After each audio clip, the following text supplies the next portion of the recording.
For part 2 of our lesson number 19, let's continue. Number 6, building blocks like Lego encourage linear alignment and snapping mechanisms. The shape and size are designed to match children's hand size and finger strength. Number 7, pull back cars. Use a spring mechanism that stores energy via angular rotation, then releases to produce linear motion. The casing is often rounded and smooth to ensure safe play. Number 8, gyroscopic toys like spinning gyroscopes or fidget spinners involve rotational motion and require torque to start, designed to reduce stress and improve focus using smooth and continuous movement. Why ergonomics in the toy design is important.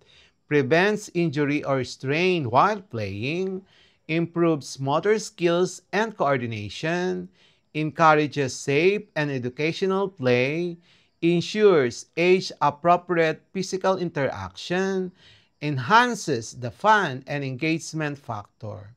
Practice problems. Number 1. A door has a handle located zero point 0.8 meters from its hinge.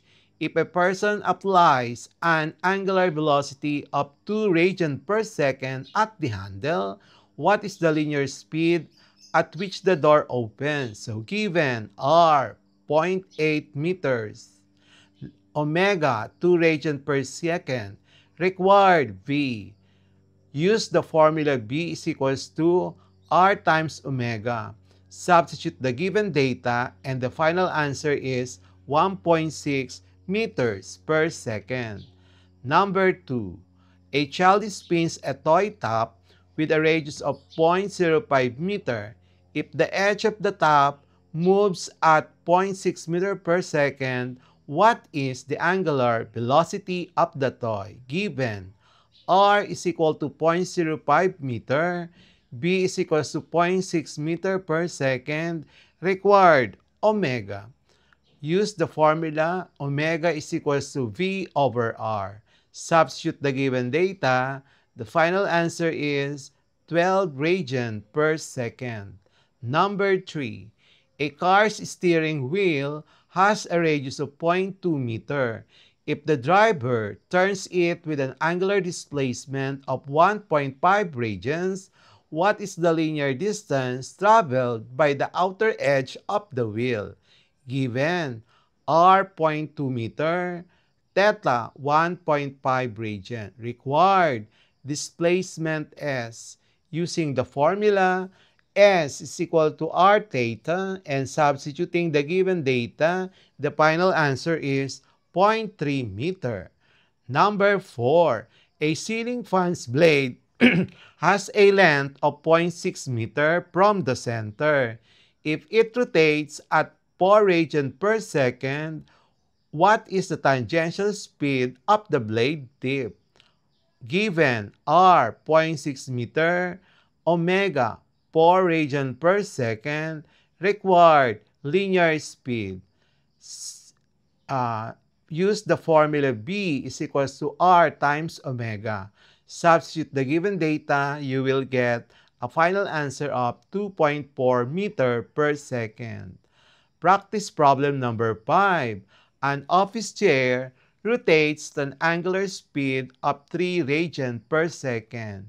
If the ends of the seat is 0.4 meter from the center, how fast is the edge moving in a straight path? Given r 0.4 meters, omega 3 radians per second, required linear speed. Use the formula B is equals to R times omega. Substituting the given data, the final answer is 1.2 meters per second. Number 6. A round coffee table rotates slowly in a showroom. If the radius of the tabletop is 0.75 meter and it spins at 0.5 radians per second, What is the linear velocity at the edge? Given r 0.75 meter, omega 0.5 radian per second. Required linear speed. Use the formula B is equals to R omega. Substituting the given data, the final answer is 0.375 meter per second. Number 7.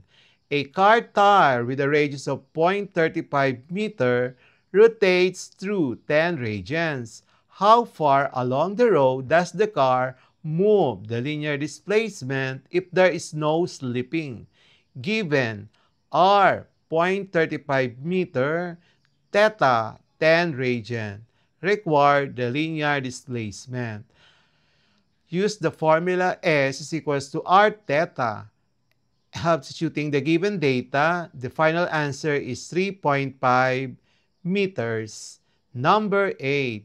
A toy wheel rotates with an angular velocity of 6 radian per second.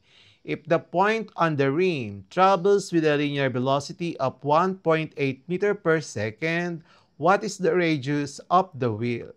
Given omega 6 radian per second, b 1.8 meter per second. Required radius. Use the formula R is equals to V over omega, and substituting the given data, the final answer is 0.3 meter. Practice problem number 9. A drawer uses a rotating wheel to extend forward. If the wheel has a radius of 0.1 meter and turns 15 radians, how far does the drawer move? Given r is 0.1 meter, theta 15 radians. Required the linear displacement. Use the formula S is equals to r theta. And then substituting the given data, your final answer is 1.5 meters. Practice problem number 10. A rocking chair pivots around its car bottom with a radius of 0.5 meter. If it rocks through 2 regions, what is the linear distance the base moves along the floor? Given r 0.5 meter, theta 2 radians. Linear displacement is the unknown. Use the formula S is equals to r theta.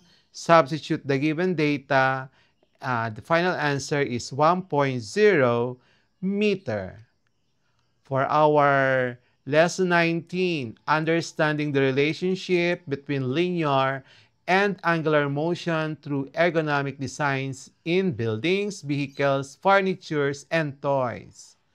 Okay, question number 1. What type of motion does a revolving door primarily demonstrate? Letter A, linear motion. B, angular motion. C, vibrational motion. D, oscillatory motion.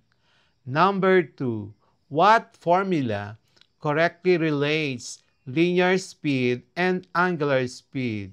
A, B is equals to omega plus R. B is equals to R times omega. C, B is equals to omega over R. D, V is equals to R over omega. Number 3, why are door handles placed far from the hinge? Letter A, to improve decoration.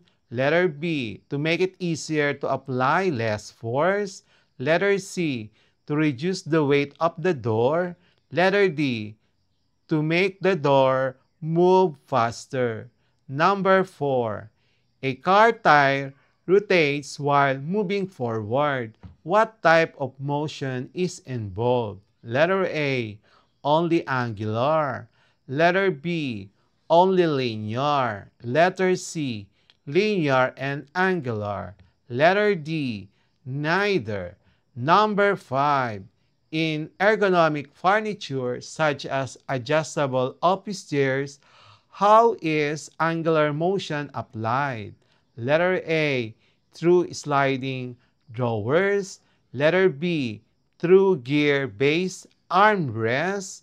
C, through the rotating seat mechanism. Letter D, through the cushion padding. Number 6.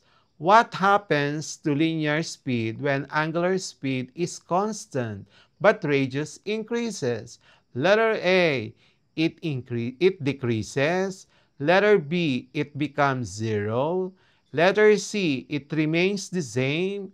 Letter D, it increases. Number 7. Which part of a spinning ceiling fan moves the fastest in a linear path? Letter A, blade center. Letter B, the motor. Letter C, the outer edge of the blades. Letter C, the switch. Number 8, in toy design, which motion allows spinning tops to move across the surface while rotating? A, purely linear. B, purely angular. C, rotational with translational. Letter D, vibrational. Number 9. A rotating table uses a circular base to smoothly spin. This is an example of A, angular motion only. Letter B, linear motion only. Letter C, friction reduction. Letter D, combined motion principles. Number 10. Why is understanding linear and angular motion important in designing ergonomic vehicles? Letter A, to make them look stylish. B, to reduce manufacturing costs. Letter C, to improve performance, control, and comfort. Letter D, to make them heavier. Answer key for Lesson 19. Please proceed to Lesson 20. Answer key for Lesson number 18.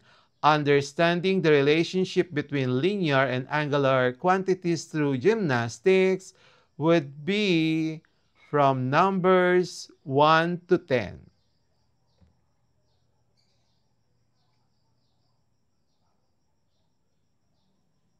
Okay? I hope you got the answers correctly. Okay, and that's it for today's lessons here on Smile Road. If you learned something new today, don't forget to hit that like button and share this video with your classmates.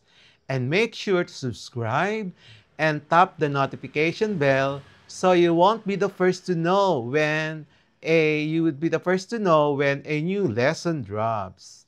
This is Sir M reminding you that learning doesn't stop after the bell rings. Keep asking, keep exploring, and always walk the road of knowledge with a smile.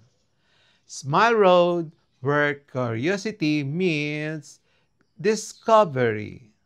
Bye!